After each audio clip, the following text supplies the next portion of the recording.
We paid $2,500 a piece to learn private label. I guess the goal was to make this massive brand and exit for a bunch of money. And yeah, it Yeah, didn't we're gonna really be millionaires in about 2 years from today. no, a lot of money, like $3 to $5 million. I have a lot of skills with this stuff. You don't really build any skills business wise that translate well. I was like, oh, selling on Amazon is over. What's up, guys? Welcome to the very first episode of the Side Hustle Experiment podcast. I got my co-host here, Drew. We'll be doing 2 episodes weekly. This is a very new thing. We're excited. We're going to be talking everything Amazon, how you can make money off of Amazon, basically just how you can make money online. This all just kind of came to be. I met Drew maybe 8 months ago. We were kind of just talking about it. We came together over a little problem we were having with the prep center. And then we just became friends. We always went on to like source together. Like, how do you source? And then we ended up talking for like 2 or 3 hours. And then eventually we're like, we should just make this a podcast. So yeah, we're just be talking about all about Amazon. Basically we've lost money together. We're going to get into that today. And just, we're going to talk about Twitter beef. We're going to talk about everything that kind of like the culture of Amazon and just kind of takes on that. And most importantly, we're just going to have fun. So what's up? Man, nothing much. Yeah, it's interesting how 8 months ago we met because, well, like I watched a YouTube video. I think it was a podcast that you were on, and it was like how you sourced and keep a product finder, and that whole thing. I remember being in the car and hearing that, and just like my mind being blown that you could do that kind of stuff in keep a product finder. And then from then on out, that was like the main way I sourced, and from then on out, like that's still how I source today, and that's how I teach people to source. So ironically. Like I'm talking to you now, but like that was the whole thing that changed my business. So that's an Yeah, I think in interesting. the DM you were just like, dude, like you DM me? I was like, Yeah, yeah, dude, like I want to, and you're just like, you were like on the buy box bandits, and like you changed my whole business. I was like, really? You're like, yeah. I'm like, okay, cool, yeah, like I'm that guy. Like it was just funny. yeah, it's interesting. Like to think back then, I was like more of a fanboy. I guess I'm just thinking like this guy's this huge guy in this space. Now we're on this podcast, but also I see all these guys messaging me and all these like younger guys, and I'm thinking, man, a lot of these guys probably look up to me as like somebody they listen to for this or that. But in reality, it's just you're not that far away from just like talking to that person all the time. When at the beginning, it feels like all these guys are so much bigger than you, but like they're Yeah, nobody for really. sure. And then like yeah, you get on a Zoom or you just like go to these meetups and you're just like, oh yeah, everyone's just, a normal kind of person. And then yeah, once you get to know them, you're just like start texting and then it's just kind of normal. Yeah, 100%. So you want to get into this private label thing? I don't think we've talked about it too much on social media, if at all. But Me either. I haven't yeah, talked about it. brief breakdown is we got into we paid for a mentorship, like coaching type of thing from someone. We paid $2,500 a piece to learn private label. I guess the goal was to make this massive brand and exit for a bunch of money. And yeah, it Yeah, didn't we're gonna really. be millionaires in about 2 years from today. That was the plan. Yeah, and you've ran coaching programs, I've ran coaching programs. I feel like when I enter this stuff, I'm like, oh yeah, I'm gonna kill it because I know what it takes to kill it. But sometimes it just doesn't work out like that. Yeah, I think one of our biggest takeaways, so we're gonna kind of break down, I guess, what we learned from this. So one of my biggest takeaways was we were both probably pretty busy. Like I had a Discord, I was doing high-end coaching, I had an Amazon business, I have this YouTube channel, other social media, and I was just like, yeah, like let's do this. We're gonna get a coach. We're just gonna have him walk us through everything, and we're just gonna like we both had money to put into it. Like this should be pretty easy. Um, and then like kind of I think like halfway point.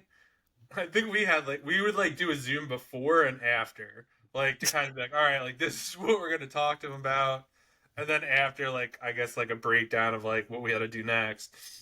And I think at one point it was either you or me or like he like must hate us because like we're like the students like that we don't like to coach. It's like here is everything, and like you guys aren't doing it because like you're busy doing your life and other stuff and like for us it was business. For other people it's family, kids, wife, girl. For us it was just business, and it's like, yeah, if this private label thing works out, like great, but if it doesn't, like we have this other stuff going on kind of thing. Yeah, my biggest issue with the whole private label thing in general, and I guess this is part of building any type of brand, is there's lots of work that needs to be done for a long period of time where you get like zero results. And I don't need to see, $1,000 the first week I do some shit.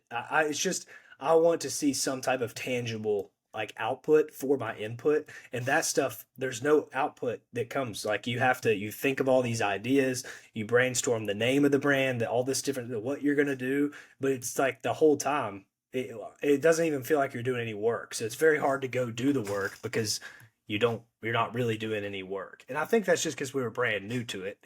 Obviously, if you already have a brand, to brainstorm a new product and contact a supplier, it's a little bit easier to go in that direction. But for me, I don't know. I just wasn't as motivated as I thought I was at the beginning because I just really didn't. Yeah, like you said, there's other stuff in your life where you're getting lots of outputs for your inputs, and that stuff was no outputs for your inputs, and I think that's difficult. Yeah, I think that was like the hard part too. Is like I feel like we didn't. I feel like we never hit a groove where we like kind of found that product where Mhm. like we were both excited about. Like we had some stuff, like, and it was more. I don't know. I guess like how I thought about it coming in was like I don't really care like what we do. Like I just want to make money. Like I don't really care like what we end up selling. And kind of like how we were mentored, it was a little different. It was like come up with a passion, and because you'll both care more about it. And like there were no by no means like saying the mentor did a bad job, because they did not. They did a very Yeah, good job. We just literally got on a call. We're like, I don't know. Drew had something going on. I had something else going on, and we're just like, we're putting this on pause. Like, there's too much going on right now, and it was like right at the start of Q4 too, so it was just not great timing. yeah, And it was just, I don't know. It was kind of like took a little slow, and then I guess we had our product, what we're gonna do, and then it like came down to like split testing images and couldn't find another image. It was like so ridiculous. I'm like, what the hell are we doing? Like, I don't know. Maybe this isn't the right thing to go after. And then it was just like, you know what? I don't. We're gonna have to like table this.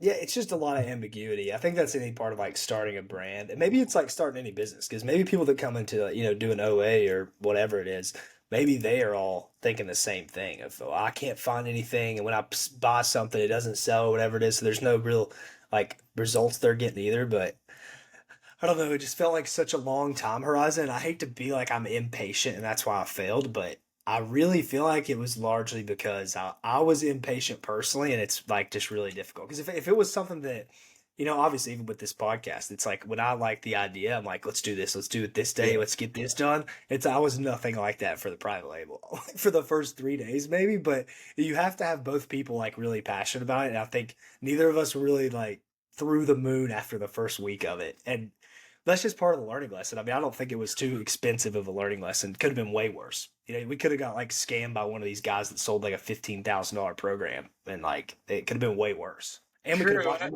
think you bring up like a really good point, because like with this podcast was real literally spun up like what, 5 days maybe. Like, Yeah, and we were just like hit the ground running. Like it was literally like, we're gonna do it on my YouTube channel. Like we're not gonna waste time making another YouTube channel. Like we're not gonna waste time making an intro. Like we have one, we're gonna have one soon, but like let's just get started. And then we had a Google Doc, and like now it's like 8 pages, and we have all these guests we want to have on, and all this other stuff. For the private label thing, I would say the one knock I would have was almost there was no kind of like timeline. yeah, It was like, hey guys, fill out this Google Doc and let me know when you're done. For us, when we were talking, it was Friday, and you said let's get all this done by Monday. I'm yeah, like, okay, like I'll do these 5 things, you do these 5 things, and then I think by Saturday we're like, okay, like when do we want to get going? Like all this stuff's done, so we didn't need till Monday, or we didn't need like a week. So I think that was kind of like the hard part about it, was there was no kind of, I guess, time against it, and we were almost thinking about.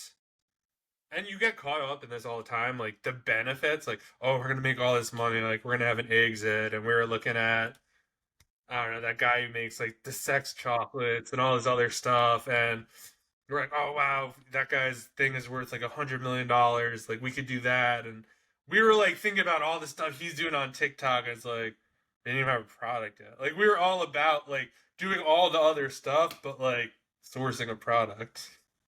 Yeah, I feel like that's a problem a bunch of people go through. Like all the like a lot of the people I've coached, like I tell them things to do, and I even try to give them timelines to an extent, and then they have all these other ideas, and I'm like, why are you even doing this with me? Like you have all these ideas. If they worked, you probably wouldn't need me. So like throw out the ideas and listen to what I'm telling you. And it kind of like I just fell victim to the same thing probably of just Yeah. I paid this person or both of us just paid this person to do this thing, and then it's like, well, we want to do it this way. It's like, well, dude, why do we even like it? Just I don't know. Yeah, that's a really good Beginner point. mistake, Like really. we carved out no time to do it. We're just like, oh yeah, this guy's gonna do like we're gonna take our like I don't know. I probably work like at the time I was working like 50, 60 hours a week, but oh yeah, just gonna lop on building a new brand, like no big deal. Like not gonna build like any time. We'll text and like, oh, what about this or what about that? And then it was just kind of like it was exciting at first, I think, and but then it just kind of I don't know fizzled out. I guess. But yeah, I don't know. I'm after doing that too. I have no desire to even do private label in the future. Like the Yeah. more I learn about the which like the stuff I'm doing now with all this content stuff and learning about building offers and this type of thing, it's like to do just an Amazon thing again. I'm just not even appealed by that. I would rather do a private like a Shopify store with a brand and then move it to Amazon. I don't really see a huge point of starting on Amazon. I don't think maybe there is, maybe there's an argument for that, but after doing it, I'm just not even, I wouldn't even ever try to do that again unless it was brand to Amazon, not start on Amazon with the brand. Well, that was like kind of like one of the things that also popped into my mind was like we were doing this to like basically diversify from OA. But then when you really think about it, and this is my beef, kind of not beef, but like with Amazon Influencer too, if you're doing the Amazon influencer program and you have a private label, I get the arguments where you could sell it, you could sell on other platforms, but basically you're just your money's your all your money's with Amazon still. Yeah. Right? Like you're diversifying, but Amazon still has all your money. It's just on a different account or a different and like knowing what we know, like once they link all your accounts, even if you set it up on a separate computer or whatever you're doing, like they usually all go down. I mean, you can get them unsuspended and stuff like that. But if you truly want to diversify, that means getting income from another source. Or that's how Yeah. I look at it anyway. Not Yeah. necessarily, well, you're just getting. I mean, I had two Amazon accounts. I had a book one and an OA one. Like, all my money's. Amazon still has all my money. Like, yeah, I have books and OA, but not another source. Yeah.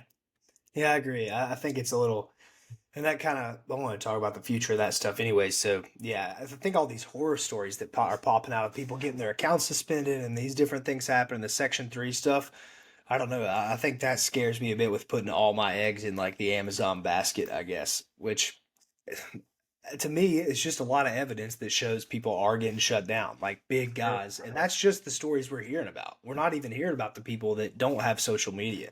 So I think it is a bit worrisome as much as people want to write it off like it's no big deal. I don't think that's true. And there are a lot of people who do get suspended that you never Yeah. hear about. And they get Yeah. their accounts back and stuff, but like they never kind of talk about like what happened. Um, so yeah. What do you think the future is for Amazon then? Well, my big thing is I think that the whole with Amazon growing, I get the argument of well, Amazon's growing, so if you become a seller, your numbers will grow with Amazon. But I just think that Amazon wants to become a big marketplace for brands. So they want to have more private label brands. They want to have more of a catalog of products on their website. And I think this us OA sellers and RA sellers and things like that really get in the way of that because shady stuff can be through in there. Like you can order 30 of a product from Dick's Sporting Goods and then 30 of a product from Alibaba or something and then just combine it in a shipment. Like you can easily fake your way through a lot of this stuff or like buy the fraud True. shipping labels. Like there's so much fraud that can happen. And I think the biggest reason that that happens is because when you're doing OA and you're doing RA, there's one thing you're competing on and it's price. There's no marketing, there's no sales, there's no taking better pictures, there's no like history of anything. It's just if I get products cheaper than you, I win and you lose if I have enough of that product. And I think when you put a marketplace like that where it's only based on price, you're just the margin's going to get squeezed for one, and you're going to have more shady stuff going on. And I think that if I think the reason a lot of these shutdowns are happening, and the reason this Section 3 and these type of things is because Amazon is getting pressure from brands. Like they're getting pressure from the drunk elephants and the people like this being like, hey, there's a bunch of people from China selling our stuff fake on your True. listing. And the customers are reviewing their product, which they made the listing and saying this stuff's fake, it broke me out, or whatever it is. That stuff's not good for Amazon. I don't think there's going to be a huge place for that in the future, or it'll really tighten up to where you have to make sure you have everything very legit. Yeah, I think like something like that, it's nothing new. It's like just something online now. Like I remember I mean, I lived in New York, and I would work in the city and there were all these like vendors that had the fake Prada bags and the Kate Spade and all that kind of stuff. And it's the same thing. Like all these law firms, they go around, they test buy, they get shut down. Like it's the same exact thing. But I guess like on the largest platform, Amazon's definitely not interested. Like imagine you think FC transfers were bad? Like imagine if they had like an authenticity like Yeah. process, right? Like and how they even find that and then tracking it just doesn't make sense for them to kind of do that. And I do agree with you too. I do think they want like a more every day. I think it makes them more unique. Obviously they're gonna always want like the staples and stuff like that. But I think for the most part I mean, they could probably get the best price, right? It's just them not allocating the capital, right? Yeah. They Yeah. could buy paper towels like from Bounty at the cheapest price ever, cheaper than any of us could get, even at wholesale. But like, if they don't want to allocate the capital to do so, they'd rather just like an Amazon lid or someone bigger. All right, you spend the money on the paper towels and like you take the risk. Yeah. And I don't know if Amazon in the future will take that risk. I just think that I don't know how people can make the argument that they won't tighten up on that stuff. Because if you look at the numbers too, I think this is a big thing that gets talked about on Twitter is that Amazon's like not saturated or it's growing in sales, it's not growing in sellers. Dude, there's more sellers every day on there. Every time you get on social media, even if you're not in our space, you'll see videos about selling Amazon. There's an influx of sellers, meaning there's going to be an influx of bad things that happen, meaning the future is going to be, more catered toward fixing the bad things that happen. So I think that as the future goes, and this is in any market, there's a guy that I want to have on here as a guest sometime. He's in my coaching program, and he used to be like a stock trader, like for a firm, and he talked about how he would make all this money for a long period of time, and then the margin got squeezed because a lot of people found out about how he was doing it and how the firm was doing it, and he ends up like losing all this money because it didn't work on one day. And I think that that could be a thing that happens too. Like the more people that teach the alpha of this or that, or like share all these secrets, it sounds good hypothetically, but that's just not the way it works when the only thing you compete on is price. Like if you share that with a ton of people, you're going to squeeze yourself out of the market. Yeah, I mean, you see it too. Like retailers crack down, um, as well. Like a lot of loops. Like we talked that one I was telling you where like there was like a broken discount code or whatever, and then stacking like a gift card on top of that. Like that got like shut down. But if you give that to everyone, then that store starts banning you. Like it just becomes like one of these like big things. And I do agree. Like, yeah, there's opportunity everywhere. Like, you could say, yeah, there of course there, and we're both gonna continue to sell on Amazon. We're Yeah. not like it's a great opportunity, like for sure. But you can't make the argument that like there are less sellers or there's more sellers. There's gonna be more competition. I do think a lot of sellers will drop out Yeah. Make probably by Q2 of next year, just because I don't know. It's been a pretty tight Q4. Like I haven't really seen like some crazy opportunities last year. I'm doing a couple of them, but like they're not like your typical hot toy. type of Yeah. things. It's more just something I stumbled on upon dumb luck and testing all year long. Um, but outside of that, I mean, and I'm also not doing apparel, so Yeah. apparel, I'm sure there's tons of like opportunity and stuff like that, but I don't do that anymore. But yeah, it's definitely an interesting time, and I think you always, like you were saying, like on Twitter, it's like, oh, it's not saturated, it's not this. You just have to look. I forgot, it's either Hormozy or Gary Vee. It's like whenever someone says anything, you have to like look at it from the like, do they have something to sell? Like, Yeah.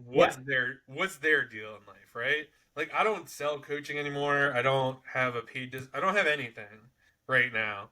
Um, so like, if I'm like, oh yeah, like Amazon isn't saturated, and I think it's also like your opinion, right? Like, it's definitely like, hey, like for me, it's not saturated, or maybe for you, it's not. Like, categories go in and out all the time, but I don't know. For me, it's I don't know. That's kind of how I think about it.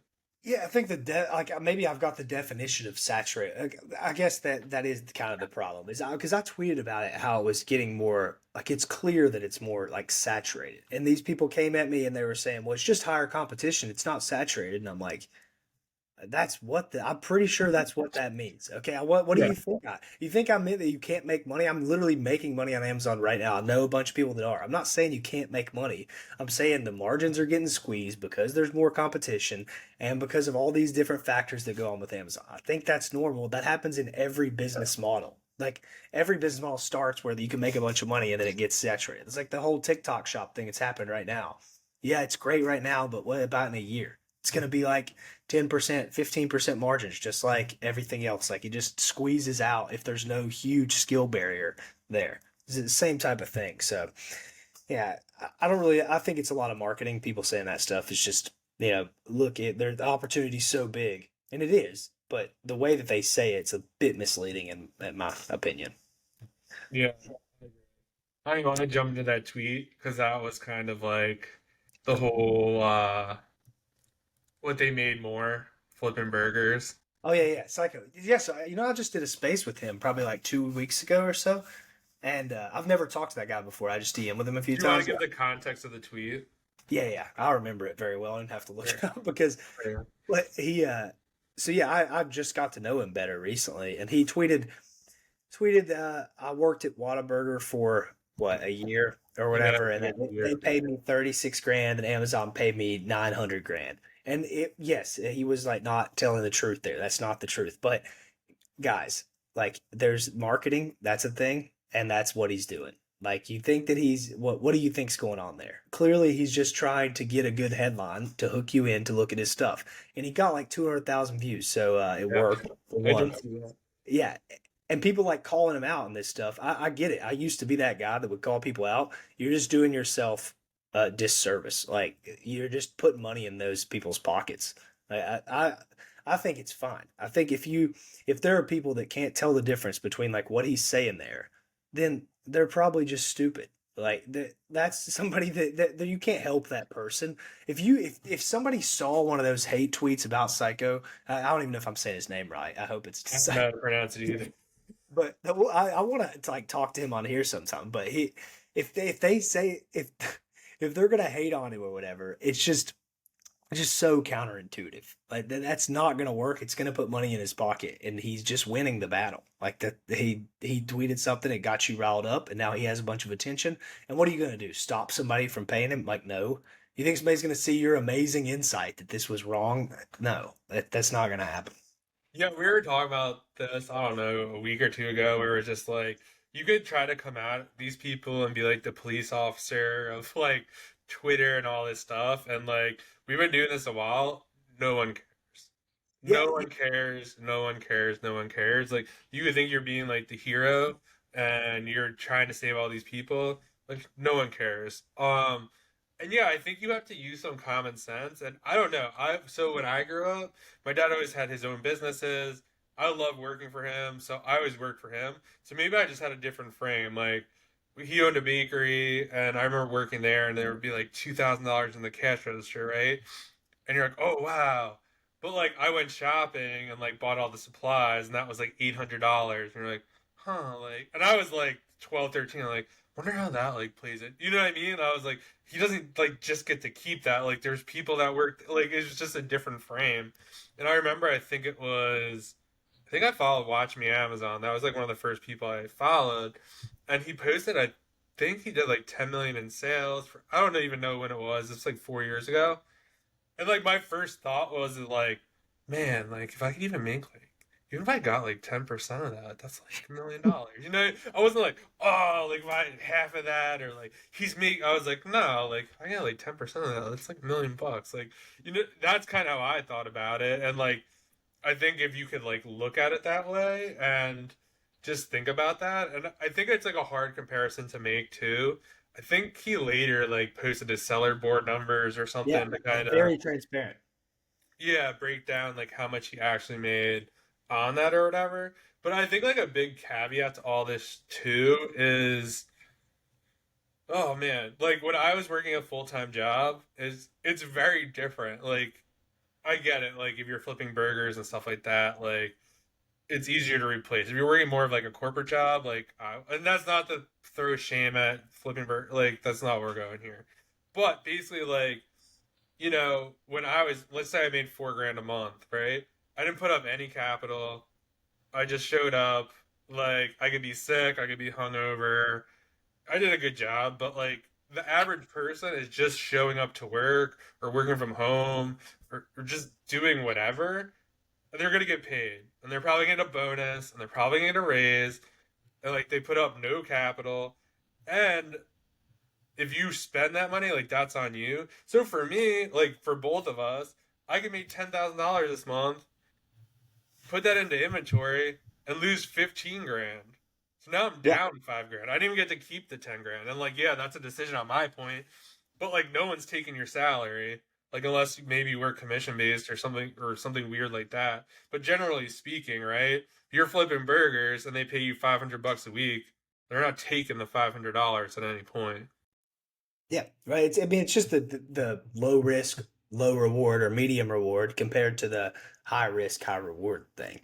You know, if you do the job, you're just low risk and the reward's probably relatively low. I mean, you can like climb the corporate ladder and maybe by the time you're 50 years old, you're making a few hundred grand a year. Like, and that's fine. It's not like that's a bad life to live. That's more money than a lot of these Amazon guys will ever make, which I don't think they understand that either. A lot of these guys that are killing it right now, all it takes is a few losses, like you said. You buy a bunch of inventory and it doesn't pan out, and then all the money you've worked for, you're working for like 30 cents an hour because you just are losing hand over fist money, and it's just not as easy as what opportunity you get into at the beginning. So yeah, I don't think that it is a good caveat. I don't think a lot of people understand that thing really. And the more to the like coaching stuff too is I talk to these guys that are relatively successful in their real life. I guess that's just the audience that I attract for the coaching, and they talk about how these kids just don't understand. Like they're doing all this work for 4 or 5 grand a month, and you have to reinvest it. So, like you said, you don't just get paid the money. Like a lot of these, they're not even making any money, and the reason that they're not going broke is because they're putting all their stuff on 0% APR cards, or Yeah. they're putting their stuff on a card and then they're taking out a loan to pay off the card. And that's a long cycle until you go bankrupt. Like you won't get fucked for a while if you're doing that. Like I think that back to what you were saying a few minutes ago about people exiting during Q2. I just think that the exit from Amazon like that is way longer for most people. You can lose money Yeah. on this for a while. Cashback, interest-free credit cards, loans Amazon dangles in front of you, all these different services that are emailing you. You can kind of stay pretty much zero or negative for a while and not even realize it until you look at your bank account one day and you go, "Whoa, I have like 3 grand and I have 20K in credit card bills. What am I gonna do?" Yeah, that's like one of the biggest things too. If you ask like, "Hey, do you have an accountant?" Like no one has an accountant. Like I literally get like a spreadsheet every month and it's like, "Hey, this is like what was left over after everything." And like that is not an inventory labs number. That is not a seller board number. Like it's nowhere close to those numbers. I mean, it's a good like touch point to be like, "Okay, like this is going well." It also depends on what you're doing. Like I don't know. It's not advice, but like, you know, I have content software. Like I have other stuff that like the business pays for that's not necessarily Amazon specific. Um, but I mean, like in a general sense, like no one truly knows how much you're making, and it is easy because like you're, yeah, like you have a plum, you have like 60 days to pay it off. I never understood that. I was like, how do these people like do that? And it's like, oh yeah, we got a zero to like 2 0% cards. I was like, oh, like interesting. Like I never even knew like that kind of like existed or you could like use that. And like so I got one to try it out this Q4 and I'm like, wow, like this is kind of crazy like cuz you could just run up like 30 grand or whatever and then just kind of park it there. I'm going to clear that in January, but I would just kind of like try to get like to try to understand like what everyone's talking about. Um so yeah, it's definitely interesting. And then yeah, if you're not watching your numbers or return, I like just so much money gets lost. And then usually when you're just like, huh, why don't I take some money out? Like I think there's just so many distractions because you're getting cash back. Like there's just a lot of different pockets of money you're getting. So Hmm. yeah, it's great to get cash back and credit card points and cash that stuff out. But then it just dilutes what's really happening in the business per Yeah, se. I've fell victim to that in the past too. Like I've taken out the big Rakuten checks and all the cash back stuff, which you can live a good life on that stuff if you spend enough money. So I'm not even if you spend $1 million a year and your business is break even or it's like 5% margin and you just run up credit card points of like 5% total across Rakuten and all that stuff, you can make 50 grand a year. So I mean that's True. not bad. And you can definitely survive if you're not trying to ball out or whatever. But it does a lot of times it just puts like tape over the hole for a lot of people when it's like your ship is sinking, dude. Bad. And you can just tell this because these accountants like Chris Potter, who's he's always talking about this stuff on Twitter of these people that are making no money. Like this guy came to him and said he made 15 grand, and Chris Potter's like, dude, you've lost $35,000.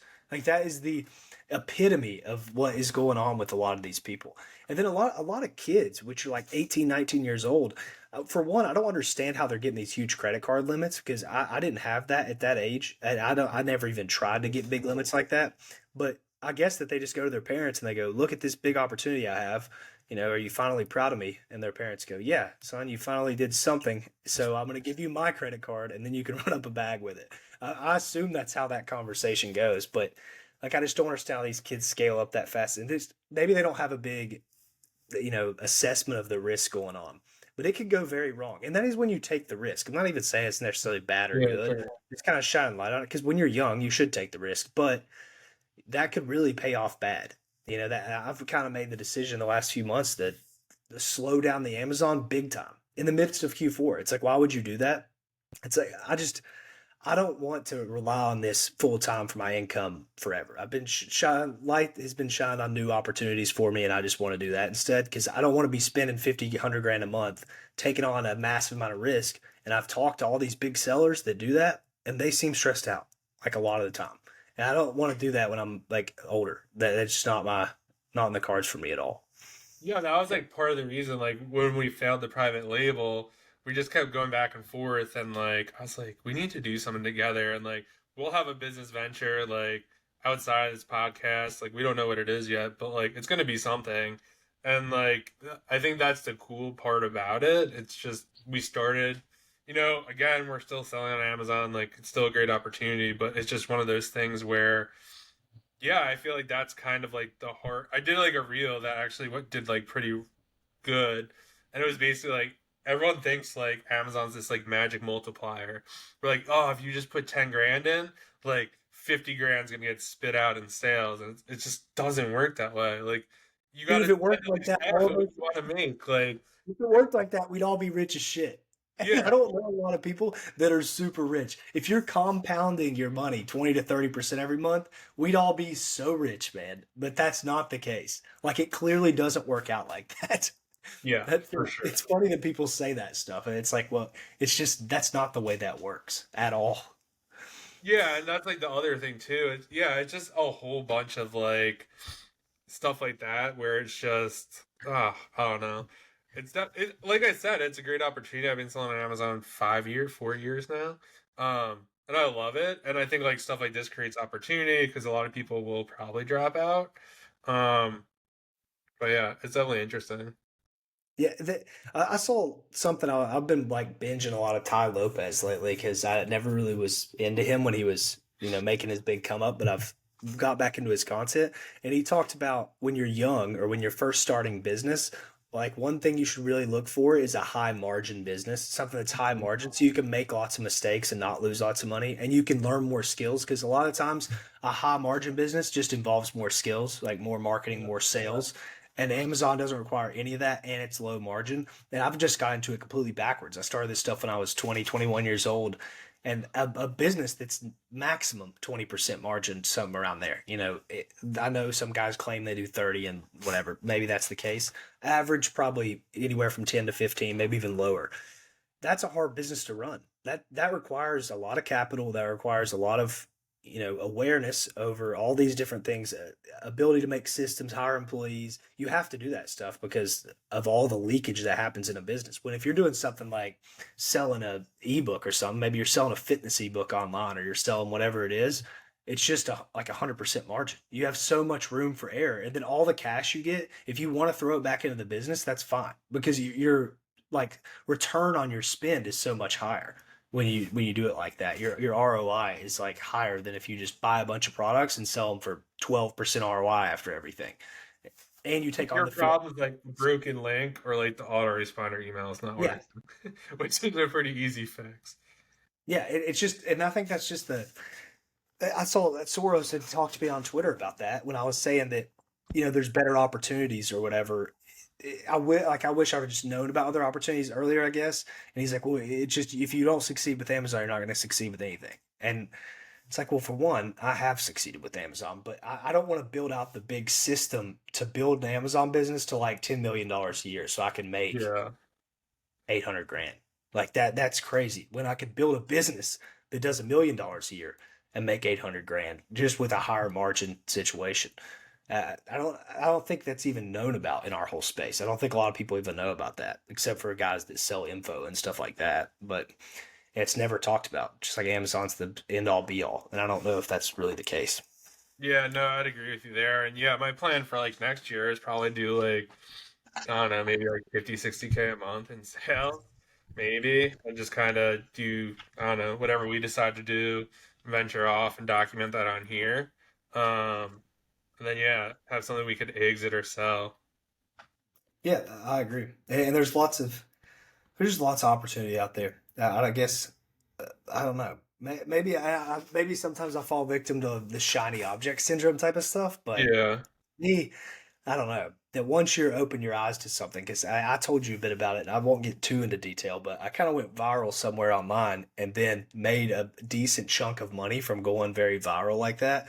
And it kind of opened my eyes of like how much money you can make if you go viral, and it's probably a question that a lot of you guys listening should ask yourself is like, if you can get 2 to 3 million views tomorrow, how much money are you going to make? Because that happens all the time. People go viral on TikTok all the time. And it's like, well, they don't make any money from it. They make like $400 off the, creativity program or some shit. But if you have an optimized product to sell to people and you hit 2 to 3 million views, how much money can you make? You can probably make $1 million, $2 million. Like you can make a ridiculous amount of money and keep lifetime value of these customers. Like, what are you going to do if you ever got that many views? And why are you not optimized to get that many views? Yeah, I thought that was the interesting thing because, like, I remember the day it happened, you like texted me, you're like, dude, like, you'll never believe this. Like, let's hop on a Zoom. And, like, I was like, dang. And, like, you weren't ready for it because, like, you were like, what should I do? I'm like, oh, we're gonna do, like, just do, and then, like, just like momentum, like, there just wasn't enough time in the day. Like, the systems weren't there in place. And, like, if it happened again, obviously, you would know, like, what to do and, like, just, like, start hammering away. But yeah, it just really comes down to, yeah, just looking at other opportunities. And I think one like thing that might like sidetrack a lot of people, and like I've fallen the victim to that. Probably why I sold books for so long. Everyone's like, "Oh, you just got to focus on one thing. You just got to focus on one thing." And then it's like, well, who are you listening to? It's like, oh, like booksellers, right? Like there comes like a point where you kind of have to. And like Hermosi's a big like one thing kind of person, but like I don't think he'd be like, I don't know. I feel like his definition of it's almost different. Almost doesn't really apply to the Amazon space, really. It'd be like focus on or start something up, or it's more determining what you want that one thing to be.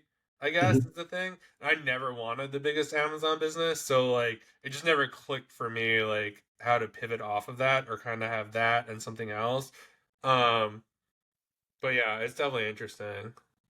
Yeah, that's one thing I probably should have prefaced a lot of that stuff I said is my goal with stuff is to make, a lot of money, like $3 to $5 million that I would like to have by the time I'm 30.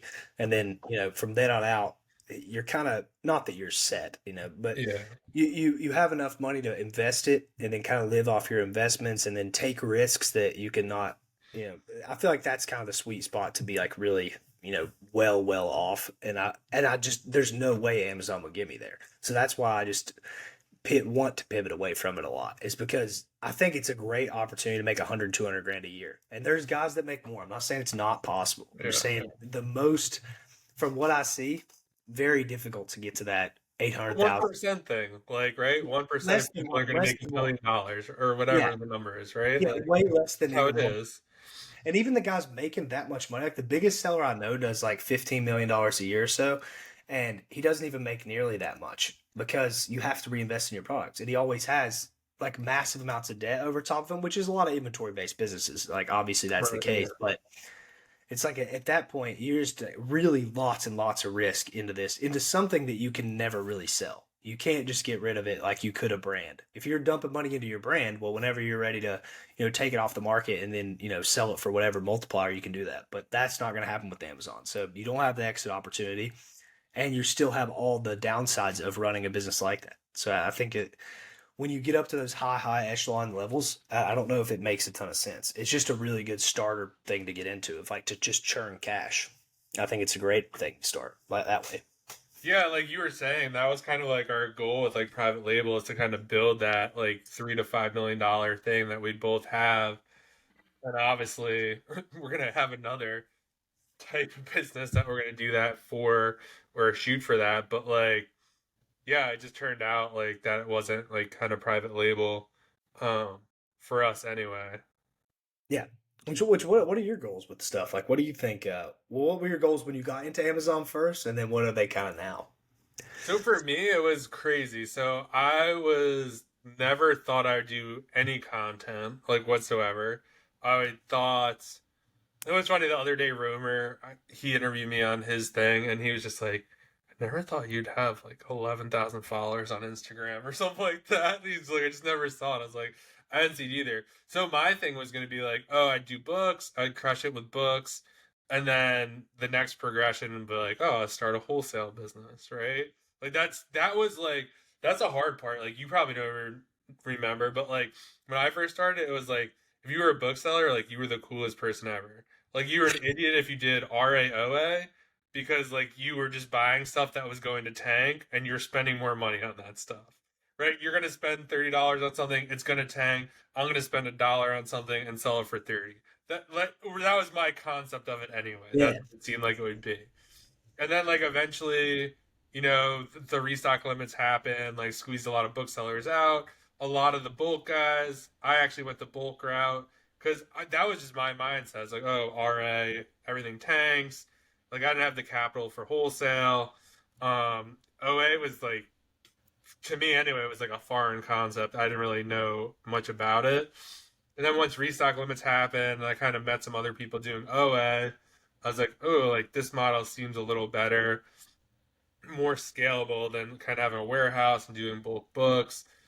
So yeah, my idea was like to kind of I thought I was gonna have a big bulk book operation and then I don't know, turn into a bookstore or something and then either sell it or Barnes and Noble.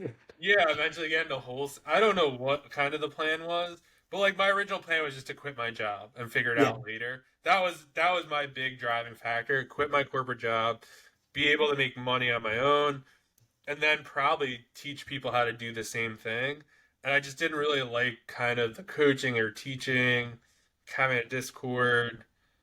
Maybe it just wasn't set up correctly, or I don't know. It just wasn't. I figured it's just like anything else, kind of like the private label thing. It's like, oh yeah, like you crush it on Amazon, then you start coaching people, you have a Discord, you do all this stuff, and then you don't know that there's no way to know without trying it. And then I kind of tried it, and I was like, like I don't know, this is just kind of stressing me out.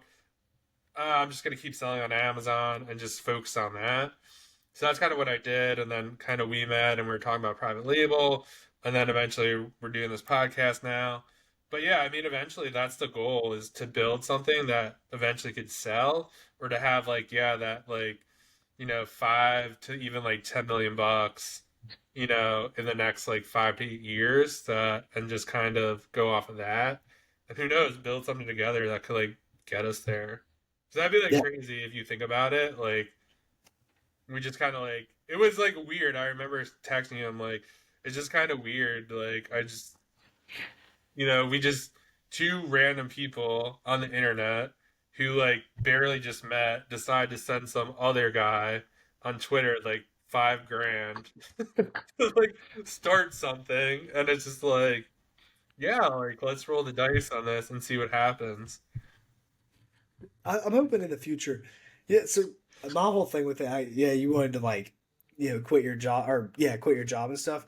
Mine was like, I just got out of college, so I was, like, how do I? For one, I was in grad school, like I was in a grad school program. I got my first assignment, and I just dropped out of grad school, which is crazy because like my parents are big on education and furthering that stuff. So I feel like that was a like, what is this kid doing? He drops out of grad school and then is he gonna get a job? He's not even applying to many jobs. I was saying I was applying to jobs, but I wasn't. Like I was like I'm gonna make this work. It wasn't Amazon, it's it was eBay.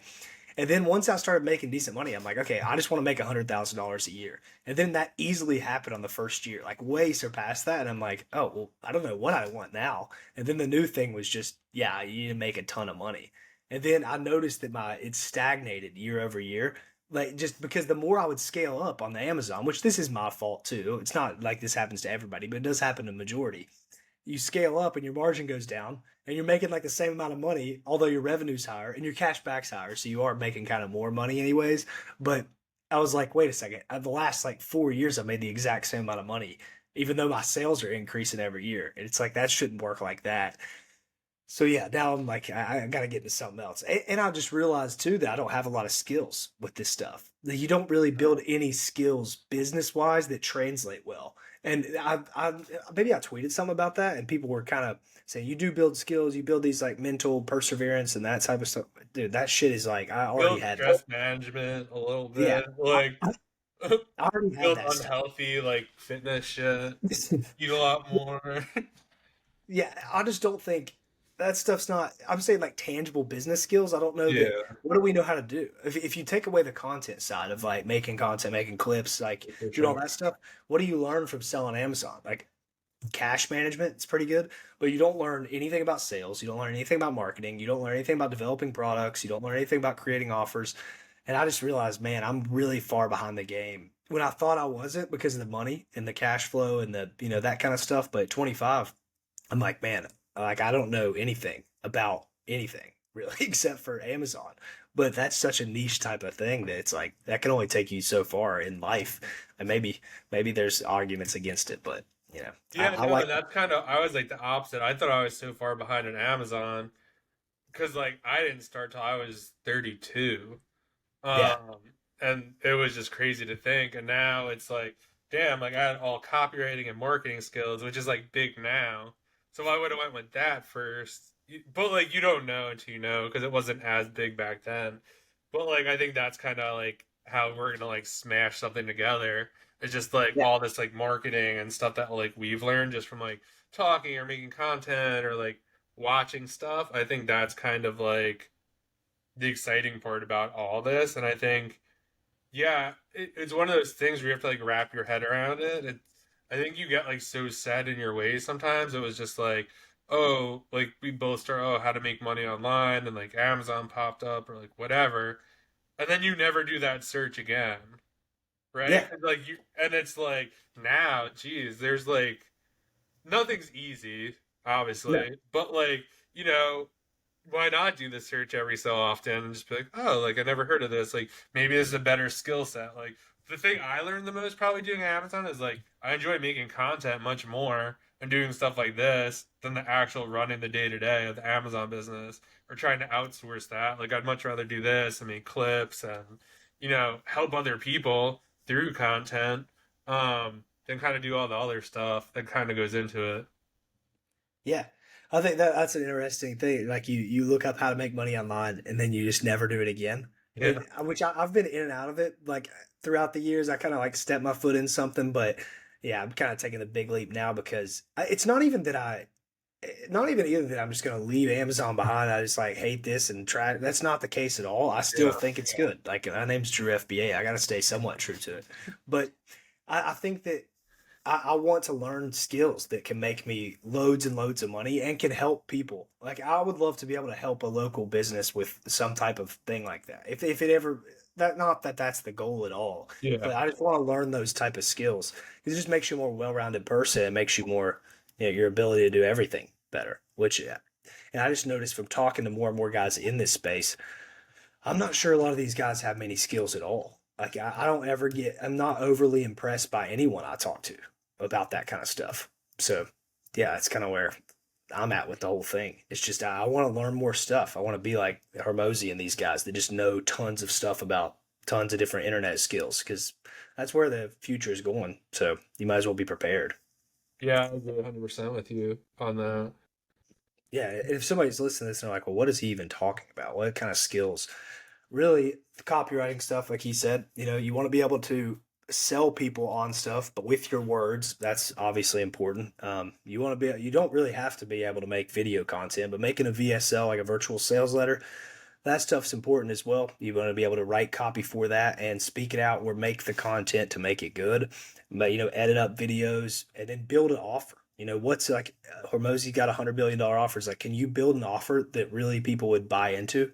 If you have this ability to make people lose weight or whatever, like how are you going to sell it to them? You're not going to say, "Hey, I can help you lose weight." Well, dude, a lot of people can. What's your offer? How many Yeah. months to get to here? What is this? Building a great offer and then getting in traffic, that stuff's pretty important if you want to go that way. A lot of people probably are okay with selling Amazon only, but there's a bigger world out there than I think a lot of people know about.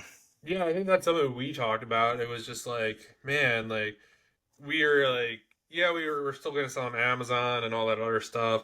I was like, what do you want to like do together?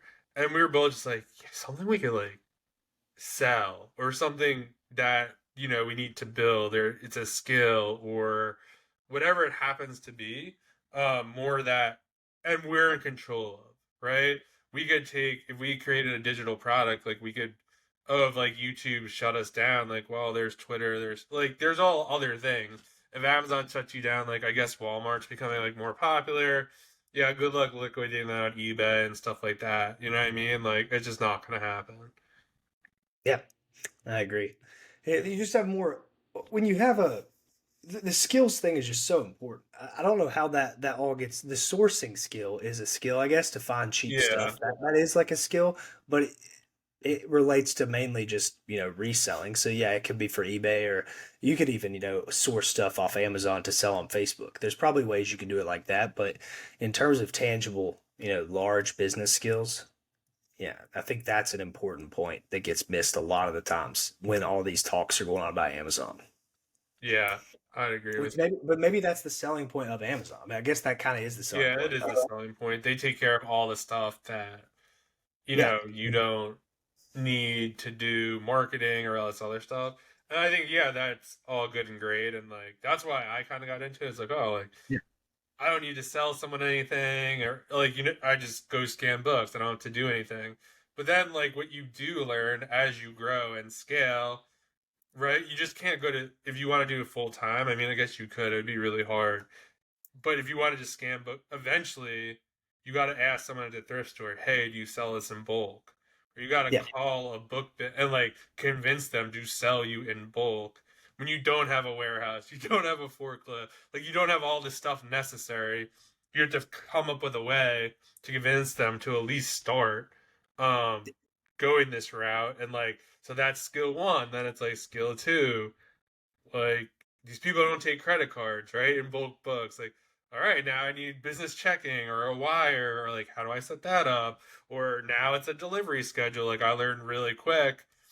Like, everything has to like work. It's not like I order the books and I order more books. It's like no, your storage unit is full now. You need to get the guy to pick them up.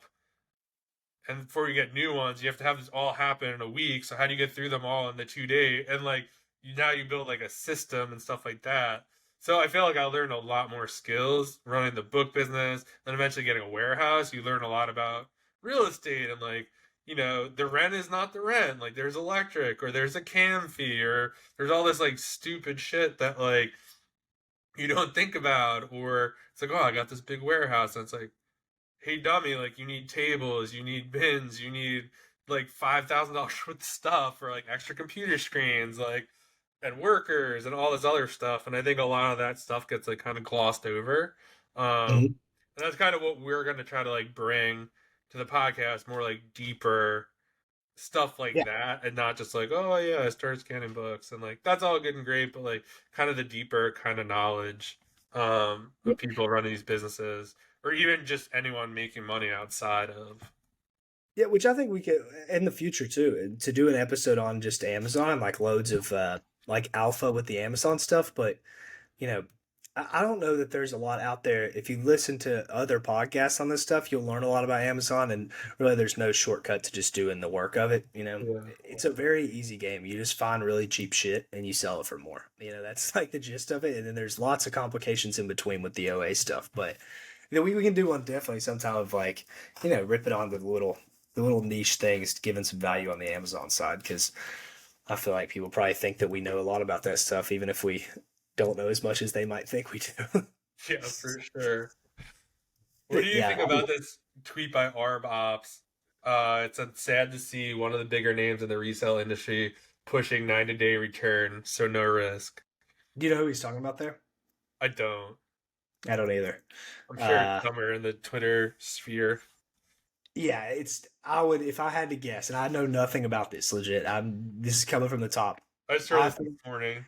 yeah, I haven't even saw this yet, but I saw that you put it in the doc. I think that he's probably talking about somebody that runs a group, and it's like, hey, buy this thing and then sell on eBay, and even if it doesn't sell, just return it. Yeah, it's kind of a That double. makes sense. That definitely is that person because I did see a Yeah, tweet. I'll tell you after.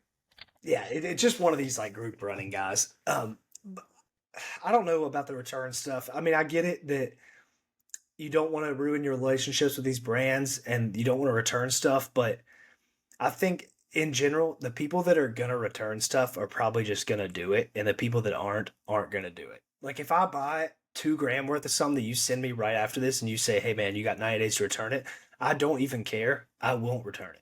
I'm just not the person. I've returned less than 3 things my whole life, so I don't really care to go return stuff, even if it helps my margin. I'm just not going to go through the process of going to return something. I would just never do that.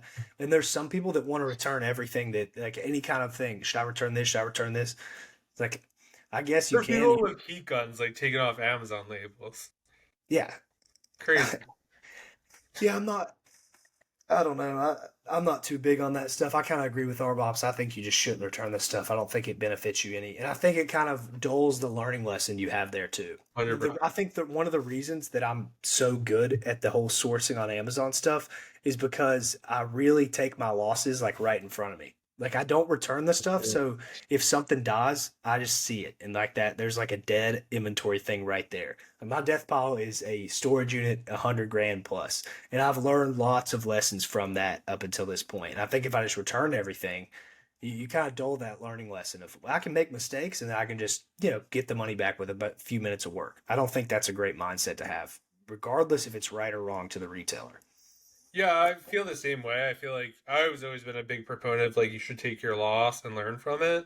I think if I mean, there's definitely stuff to be said that if you, I would say everyone always complains, oh, Target or Walmart, or not really Walmart, but Target and other retailers, they cancel my orders and this or that. It's like, well, yeah, you bought like the hot Target toy, or you bought the Target shopping cart last year, wasn't able to sell it, and then come like March, you give it back to them.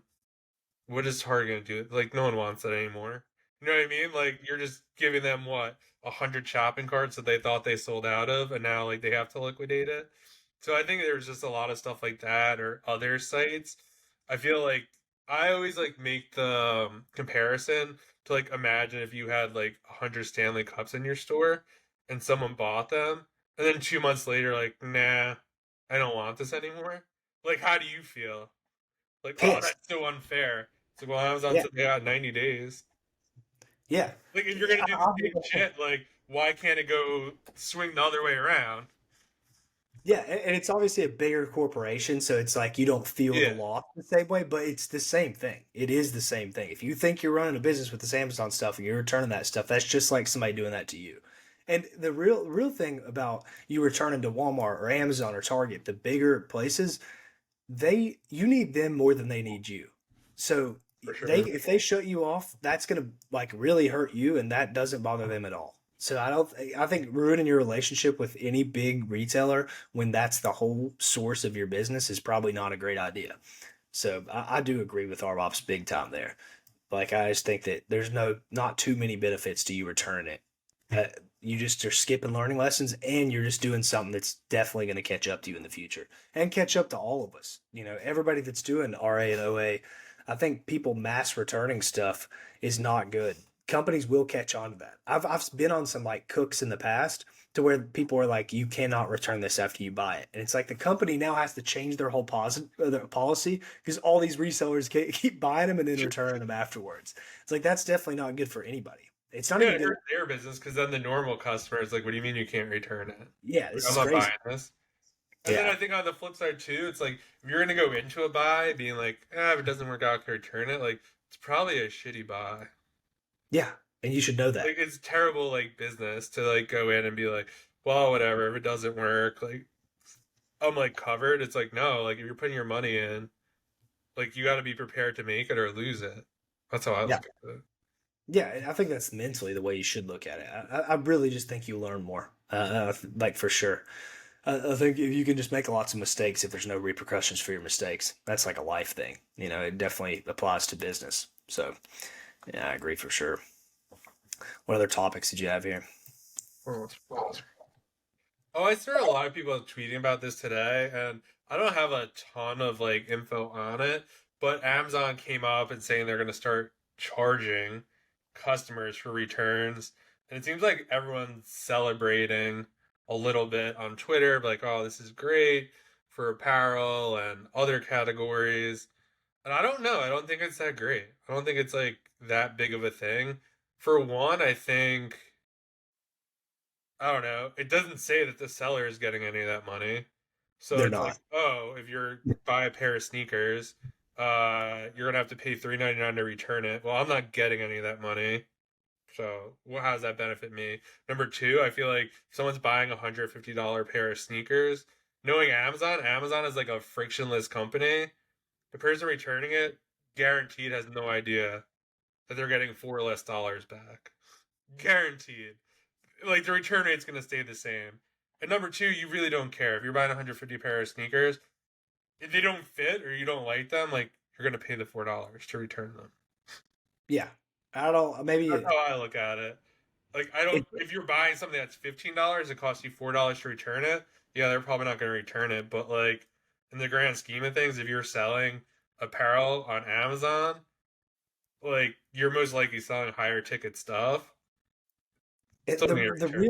the big thing is, do you think Amazon is going to do something to help the sellers? Like that is a crazy thing. They've never done that. They always make it harder. So the only thing that Amazon's doing with that, I think, is just adding like an upsell to their business. They're largely a service business. You know, they take all of the fees from us selling all this stuff, so they're just making an upsell where now you have to pay $4 so they get $4 more. So they're probably really trying to make as much money as possible off returns, like minimize any loss and only put the loss on the seller and the customer so they can make all the money, which is like a smart business play. I don't think it's gonna, and they've probably determined, I bet they've done tons of analytics on this and determined how much Oh, money sure. people are willing to pay for a return. Like I don't think it's gonna, if they were gonna lose customers from it, I don't think they would do it. Oh, that'd be stupid. So I think that they've probably just found out a way to get more money off those returns. I don't know if it largely benefits sellers at all. Yeah, and I Maybe think it, there's probably going to be a wiggle hole where most people are just going to say it's damaged, or they sent their like it's not going to be this ironclad like. Oh, I Yeah, didn't like it. Like, because they're gonna figure out a way that they're probably a guaranteed there's gonna be more counterfeit claims because that will probably be the one thing that in the loophole. So they're gonna be like, oh, it's counterfeit. I don't know. That'd just be my I didn't even theory, think right? about that. Yeah, I mean, There's gonna be a list of reasons that you won't have to one. pay for the return. Because like I honestly think that now, like when I used to sell apparel and there's like a pair of sweatpants or something, and they're like inauthentic. Like in my head, I'm like the customer's probably looking at their phone and be like, I need a reason that seems like legit to get the money for this Yeah, return. Not thinking that like they could just put whatever the hell they want. They're like, yeah, inauthentic sounds pretty good. That sounds like a good reason to yeah. return. Like guaranteed that's why most inauthentics happen. Like for sure. So like I think it could actually have the opposite effect. Like it's just gonna be something ridiculous. I didn't even think about it like that. I hope that you're wrong about that, but So I do I. see you being right about it. I didn't even think that that would be. Because you Yeah, know that it can't just be like, oh yeah, if you return something in Amazon fashion, like there's no like stipulation like oh if it's damaged or if it's right like they just can't have a blanket. It's gonna be like oh if everything checks out like if these five things check out yeah like you gotta pay the $5 or whatever. So they're gonna pick something that doesn't check out. yeah. I'm interested to see how they do that. I'm gonna have to. Me too. Is it implemented already, or are they doing it next year? I don't know. I'd have to look. But that was like one thing I was like looking at where I was just like, oh, that's like I thought the same thing at first and everyone's like celebrating. I'm just like, did I miss the email that they said that like we're getting any of this money? Or like Yeah, like I don't get it. And then like I started thinking in my head, I was like, well, someone's paying like 150 for something, for them to fork over $4 because it doesn't fit, like they're not gonna care. And then I'm sure somehow like in the I don't know. It's hard. It's such speculation at this point. But I'm sure like you're gonna get your confirmation email from Amazon and be like, oh, like little print. Like if you want to return this, it's gonna cost you $4. yeah, But like you know that now, and it's gonna come out of your refund, and then like you're gonna look at your credit card bill, and it's gonna say like minus 146. Like yeah, that sounds about right for those shoes. Meanwhile, it's yeah, supposed to be 150, right? Like I don't know. yeah. That's how I like think of it. No, I agree. I think that's a good point to bring brought up there. What about the fees? So I don't know. They sent out the email yesterday. Amazon fees. Oh man. So for Amazon fees, like I always wait for someone like a Chris Grant or like the bigger minds to kind of get together and then like kind of come out and kind of say. Chris Potter had an awesome thread on this, kind of breaking it down. I think it was yesterday. Um, and it's super interesting. So couple of things for this. Every time, supposedly these fees are supposed to be like more catastrophic. Supposed about being like in stock, like the longer you're in stock, if you're not in stock, they're gonna charge you or it yeah, it's pretty crazy. But I guess we'll wait for someone to break it down and kind of do that. But I think like just a general rule of thumb, I already got like a bunch of DMs saying like, "Oh, what do you think about this? This is unfair. This like number one, like it's Amazon's platform. This happens every single year. I've been doing this for 5 years. They always raise the fees. There's always something annoying, like restock limits or like this new you got to be in stock thing or whatever. And like what happens? The tools and the apps, they figure out the new calculations and you just source as normal. Yeah, Like that's usually how it goes in my mind. Everyone's like, "Oh, what should I do now?" It's like nothing. It doesn't go into effect till like April of next year. Like I didn't sort of know like that. normal for like the next 2 months or 3 months or whatever, and like just let the smarter people like figure it out and just like be on the lookout for that. I mean, it sucks, but then it's like again, like we were talking about before, like when you sell on Amazon, like balls in their court. You kind of play by their rules. They're gonna raise the fees every year and I think a lot of people like someone's like today was just like oh like they just want mega wholesalers and this and that and it's like yeah probably it's a lot easier for them right just like Yeah, not dealing with used booksellers is a lot easier right like do you think they really want like 20 Home Depot sized boxes of books or they'd rather like, I don't know, A pallet. 1,000 of these that take up Yeah. no space and are going to sell within a day. Like, do the math. Like, if you owned Amazon, what would you want? So I just think like that, and I think a lot of people don't see the opportunity a lot of the times. It's just like they just like to complain, and in the end, like it's going to create opportunity. People are going to drop out. This happened with books too. Like a lot of people who are older, who like probably were planning on retiring in like 4 or 5 years, then like a change happens. They're like, I don't want to deal with this. Like I'm good now. So like kind of close up shop. So I think a lot of people that, and I don't know, it's still like undetermined because what Chris Potter was saying, he was just like he brings up a really good point, and it's definitely not clarified. It was like, oh, if Amazon estimates something sells 1,000 times a month, like do you have to have 1,000 in stock?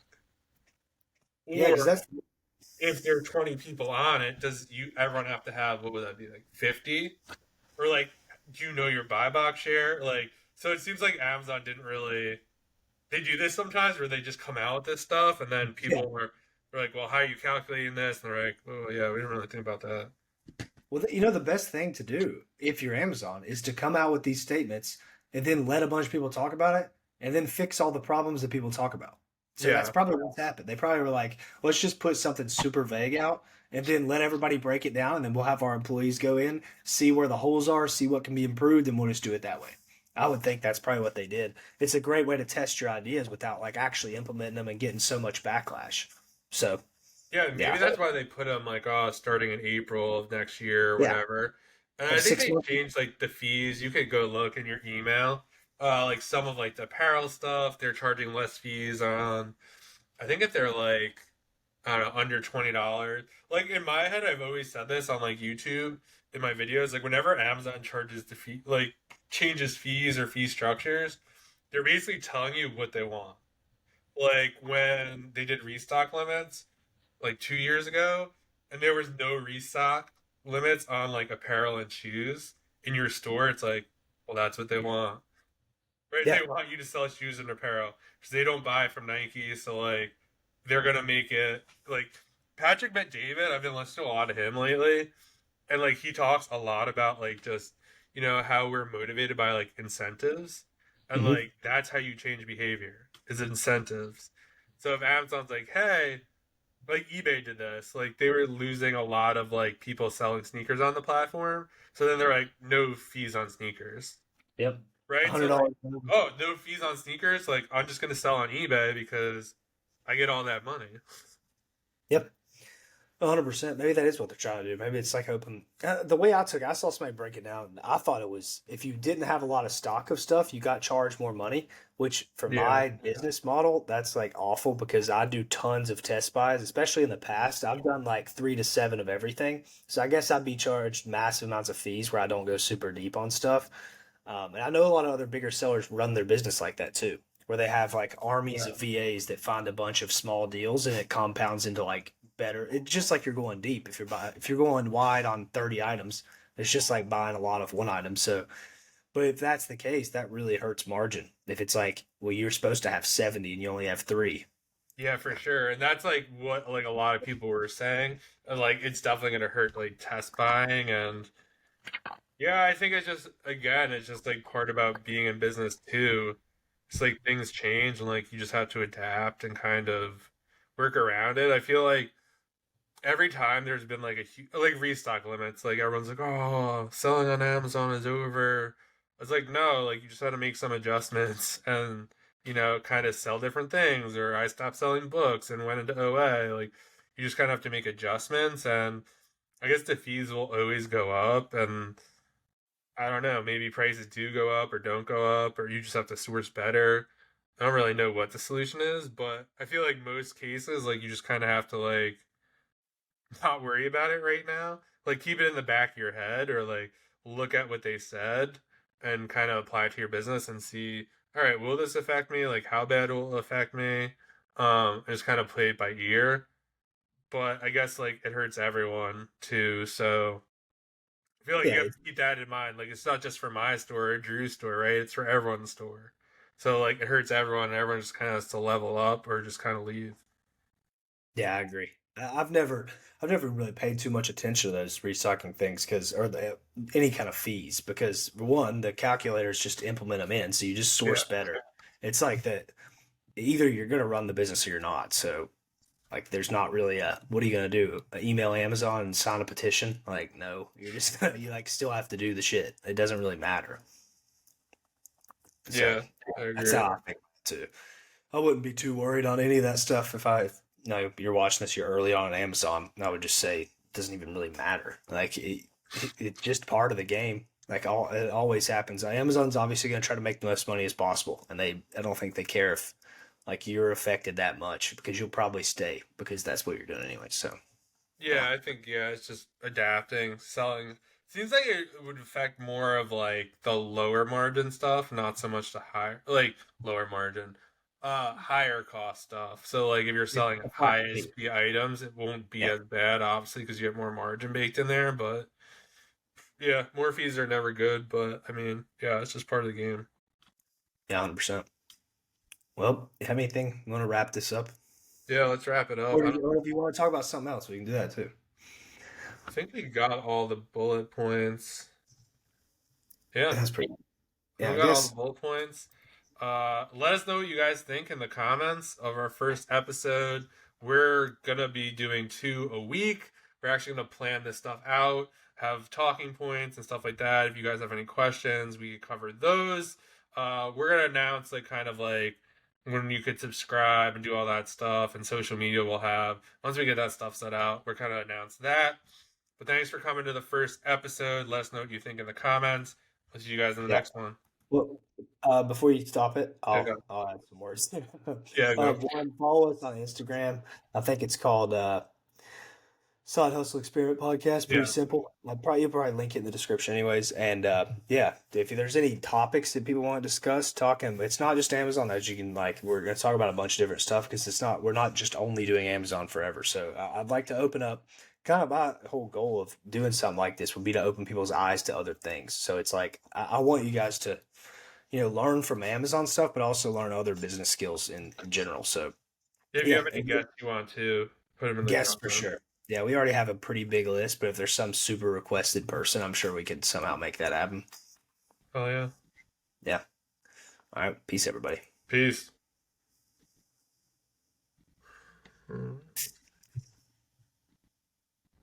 Why this one's